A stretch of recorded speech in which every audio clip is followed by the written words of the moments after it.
एक पाकिस्तानी फिल्म पिछले दिनों रिलीज हुई है जी, जिसका नाम है नीलोफर। बहुत सारे दोस्तों के इस्तरार पे मैंने सोचा कि क्यों ना ये फिल्म जाकर देखी जाए सिनेमा घर के अंदर।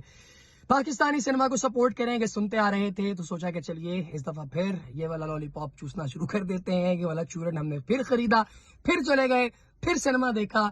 और नीलोफर देखने के बाद हम जब वहां से बाहर निकले तो ये कहने पर मजबूर हो गए कि क्या बवासीर बना दिए हो भाई। दोस्तों, इस फिल्म की चंद अच्छी चीजें हैं, चंद बुरी चीजें हैं। ये जुमला तो मैंने वैसे मजाकन कह दिया, लेकिन ऑफ कोर्स हम बात करेंगे कि आखिर ये फिल्म बनाने के पीछे जो डायरेक्टर की थॉट है वो क्या है। ये डायरेक्टर माजी के अंदर इंग्लिश 2 शॉर्ट्स बना चुके हैं, दो। एक डोंट टच इट के नाम से है शायद, और इसी तरह की एक और इनकी एक शॉट है। और ये दोनों जो हैं ये बड़ी सेक्स ओरिएंटेड हैं इनकी शॉट्स। तो अब इन्होंने पहली मरतबा तजुर्बा किया फिल्म बनाने का। उसके अंदर इन्होंने बड़े सीजन्ड एक्टर्स लिए, दोनों मायरा खान, फवाद खान। दोनों के पास बहुत बड़ी बड़ी हिट्स हैं और दोनों पाकिस्तान के बड़े मायानाज अदाकार माने जाते हैं। बिल्कुल ऐसे जैसे भारत में आज भी शाहरुख खान, सलमान खान, आमिर खान, इन लोगों पर फिल्में और पैसे लगाने में कोई भी शख्स जो है वो झिझकता नहीं। बिल्कुल ऐसे ही फवाद खान पे या मायरा खान पर भी पैसा लगाने से कोई प्रोड्यूसर पीछे नहीं हटता। कि पैसा लगा देते हैं, इनको लगता है कि यार हाँ रिकवर हो जाएगा। But the problem is guys कि जो एक्सपेक्टेशन होती है ना रोल की, उस रोल की एक्सपेक्टेशन के एन मुताबिक अदाकार आपको चाहिए। अगर वो नहीं है तो आमतौर पे आपकी फिल्म अच्छा परफॉर्म नहीं करती। इस फिल्म की cinematography absolutely spot on, marvellous, बहुत खूबसूरत, बहुत मजा आया। हर एक फ्रेम बड़ा प्यारा था, कोई जंप नहीं है फिल्म के अंदर। Cut to cut every sequence was very very rendered, बड़े स्मूथली ये चलता है। जहां पर प्रॉब्लम आई दोस्तों वो है इसकी story line. It's a typical story and that hasn't been executed properly. पहला जो हाफ है फिल्म का वो बहुत वो सिनारियो बिल्ड करने में लग जाता है, वो फिल्म की बुनियाद जो है उसकी बुनियाद बनाने में लगता है। एंड दूसरा हाफ बहुत तेजी से गुजरता है, जो इनकंसिस्टेंसी दिखाता है इस फिल्म के अंदर। स्टोरी है बेसिकली एक शख्स की जो कि एक बहुत बड़ा राइटर है, और ये राइटर का कैरेक्टर जो है प्ले कर रहे हैं फवाद खान। फाइन, अच्छा कैरेक्टर अच्छे बंदे से करवाने की कोशिश की गई। ये एक इवेंट में मौजूद होते हैं और उस इवेंट के दौरान ये पढ़ने की जब कोशिश करते हैं तो इन्हें महसूस होता है कि शायद इनकी जो नज़र है वो थोड़ी वीक है, इनको थोड़ी दिक्कत हो रही होती है। तो फिर इनकी जो असिस्टेंट है, जो इनकी मैनेजर है, वो इनकी एक अपॉइंटमेंट बुक करवाती है एक आई स्पेशलिस्ट ऑफ्थेमोलॉजिस्ट के साथ। और वहीं पर इनकी मुलाकात होती है मायरा खान से, जो कि एक ब्लाइंड गर्ल का कैरेक्टर प्ले कर रही है। बड़ा ग्रेसफुली उन्होंने कैरेक्टर प्ले किया, बट ऑन इंस्टेंसेस हमें लगा कि शायद थोड़ा ओवर एक्ट हो रहा है, या फिर बेसिक जो रिक्वायरमेंट्स हैं कैरेक्टर की, एसेंस की, वो अदा नहीं की जा रही। तो अब वहां पे जब इनकी मुलाकात होती है मायरा से, तो उसके बाद इन दोनों की लव स्टोरी स्टार्ट होती है। एक लव हेट रिलेशनशिप इनका बनता है दरमियान में।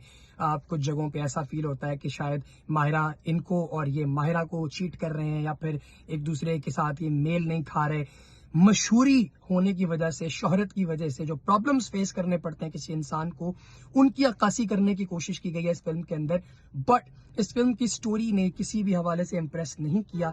It is just a time killer, not even a time killer, is a mere watch honestly। अपनी वाइफ के साथ या बच्चों के साथ आप बाहर निकले and you just want to see a movie जिसके अंदर कोई वल्गैरिटी नहीं है, and you just want to have that experience of cinema. तो जाके वहां बैठ के आप ये देख लें, बिकॉज लेटली अच्छी फिल्में को पाकिस्तान में आ नहीं रही।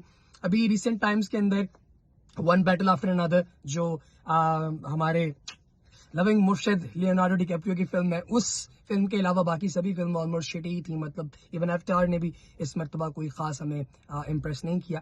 तो ये फिल्म का जो रिव्यू है इन अ नटशेल वो ये है। जो इसके सीक्वेंसेस हैं लाहौर के अंदर, वो मुझे बड़े अच्छे लगे, क्योंकि उनको बहुत ज्यादा फिल्म्स में आमतौर पे कर देते हैं, मतलब बड़े बड़े बड़े सेट्स लगा के, या फिर ब्यूटीफाई एक्स्ट्रा ही कर देते हैं। थोड़ा ऐसा नहीं किया, रॉ ब्यूटी को कैप्चर करने की कोशिश की है। That's a very good thing. इसी तरह से जो रोड्स पे चलने का फवाद खान का जो अटायर है, जाहिर है सस्की बॉय तो है वो, तो वो बड़ा अच्छा लगा। माहिरा खान की जो एक्टिंग है, honestly she could have done better. Like multiple instances के अंदर मायरा खान से हम लोग एक्सपेक्ट करते हैं कि वो बहुत ही एक्स्ट्रॉर्डनरी परफॉर्मेंस हमें डिलीवर करेंगी, बट ऐसा हर दफा नहीं होता। तो मुझे को बहुत ज़्यादा मज़ा नहीं आया माहिरा खान की परफॉर्मेंस से। That was just okay performance.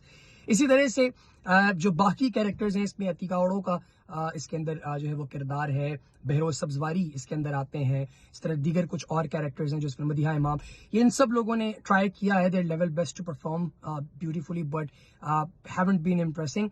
So if you guys want to go to the cinema to see this movie as a one-time watch with your loved ones, please go, do enjoy that film. But agar as a movie lover you guys want to see that movie, I don't know if it is worth it or not. Again, your choice. I've given you a pretty honest review. जो अच्छी चीजें, जो बुरी चीजें हैं, जो background score है, that's again very average, not exactly that marvelous. उसमें भी inconsistency है, कहीं पे ये थोड़ा सा strong है, इसमें stresses आते हैं, कई जगहों पे ये बड़ा ही like थोड़ा bland है, ठीक है, बहुत ज्यादा उस तरह से आपको एनर्जी इसमें फील नहीं होती. So these are a couple of things जो इस फिल्म के अराउंड है. देन इस फिल्म का जो क्लोजर है वो भी शायद आप जो एक्सपेक्ट कर रहे होंगे एग्जैक्ट वैसा, like very predictable overall this film is. So yeah, this is pretty much it about this movie. If you guys want to go, just go enjoy the movie and do let me know in the comment section what do you think about it. Thank you.